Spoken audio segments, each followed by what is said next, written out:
Je pense que l'autonomisation de la femme devient une réalité en République démocratique du Congo à travers ces projets Transform parce que ça prend en compte toutes les couches sociales et on a senti l'inclusivité dans ce programme, dans ce projet, c'est-à-dire que toutes les couches sont prises en compte. Et ici, il y a lieu de noter que les normes sociales ont été soulevées parce que dans la sensibilisation, au niveau de la base, au niveau de la jeune fille, au niveau de la base, pour que cette jeune fille devienne autonome, il faut qu'on voie un peu plus dans nos normes sociales, qu'on réfléchisse dans les normes sociales, quels sont les points sur lesquels nous devons plus toucher pour qu'il y ait cette transformation de la société au niveau de la base. Et donc, moi, je parlerai plus dans ce sens-là. Pour parler des leviers d'action, je pense que les actions doivent être menées par plusieurs acteurs. D'abord, les femmes elles-mêmes, elles doivent briser ces barrières qu'elles s'auto-imposent. Il y a l'autoflagellation, il y a le fait que ces cultures-là ont une influence négative sur leur perception, sur leur dynamisme dans cet écosystème entrepreneurial. Donc les femmes doivent prendre conscience du fait qu'elles ont un rôle crucial à jouer pour promouvoir l'économie locale.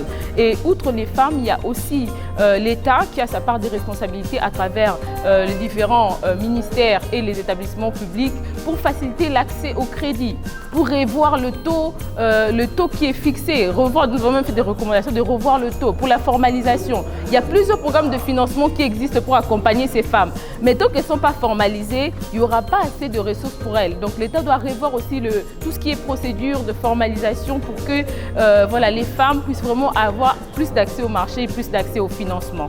C'était un plaisir de nous retrouver ici à Kinshasa, dans le cadre de l'atelier de validation du rapport qui est donc fait sur les écarts-agents qui peuvent exister entre dirigeants, hommes et femmes de PME.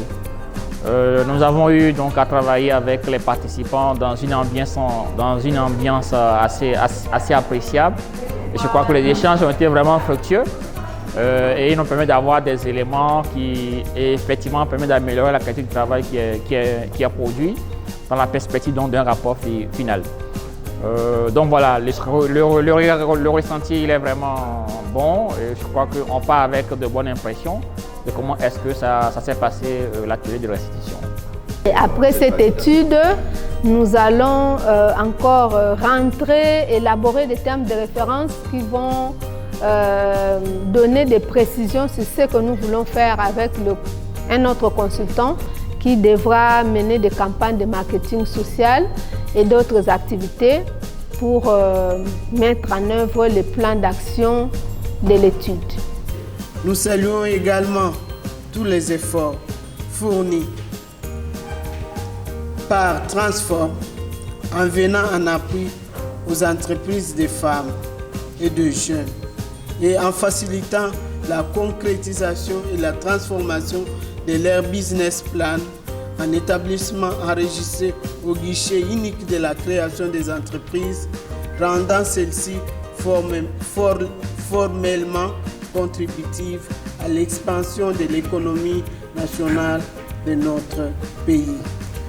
Donc, nous voulons vraiment dire à Transform merci parce que on peut encore recevoir aujourd'hui des femmes venant de Mbujimaï, de Matadi, qui appellent pour dire est-ce qu'on peut encore s'inscrire, est-ce qu'on peut encore l'appel que Transform a donné, est-ce qu'on peut encore y adhérer.